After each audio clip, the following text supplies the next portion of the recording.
क्रिस्का recording studio Ekangar सराय।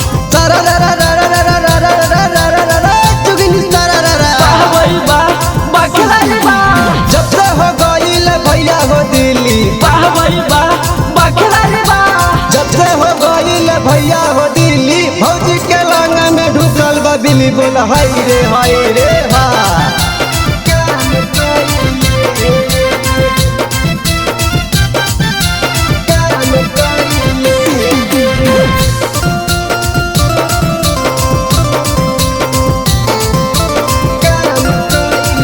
Presented by Kriska films.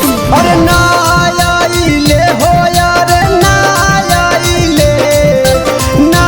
आइले हो होली में, ना आइले हमर छोटा को देवरा होली में काम कइले। हमर छोटा को देवरा होली में काम कइले। अरे होली में भैया के ना आइले फोन, अरे होली में भैया के ना आइले फोन। अतवरे से करेला चौके ये पूर। बोला हाय रे हा। होली में काम कइले, काम कइले। अरे रोजे उजाले बाजारे मेकअप के सारा सामान लेके आवे। अरे रोजे उजाले बाजारे मेकअप के सारा सामान लेके आवे।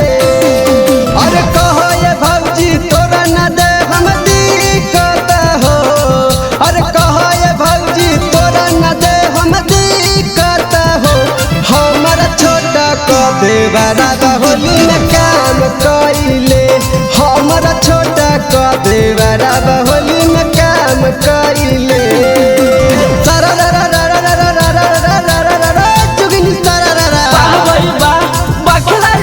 अरे होली में भौजी के पुआ पकवान, होली में भौजी के पुआ पकवान। अब भौजी के चूल्हा से निकले ले धुआं। बोला हाय रे हा।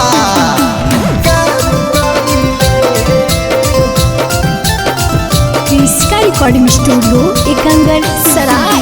अरे सैया के हम नतन को बुझाला, हमर जरूरत तो देवरे पुराला। अरे सैया के हम नतन को बुझाला, हमर जरूरत तो देवरे पुराला। अरे बड़ी हूँ हमारा मना है देवरा दिलाता हो। अरे बड़ी हूँ हमारा मना है कुंदन दिलाता हो। हमर छोटा को देवरा होली में काम कइले। हमर छोटा को देवरा होली में काम कइले। क्रिस्का रिकॉर्डिंग स्टूडियो एकंगर सराय।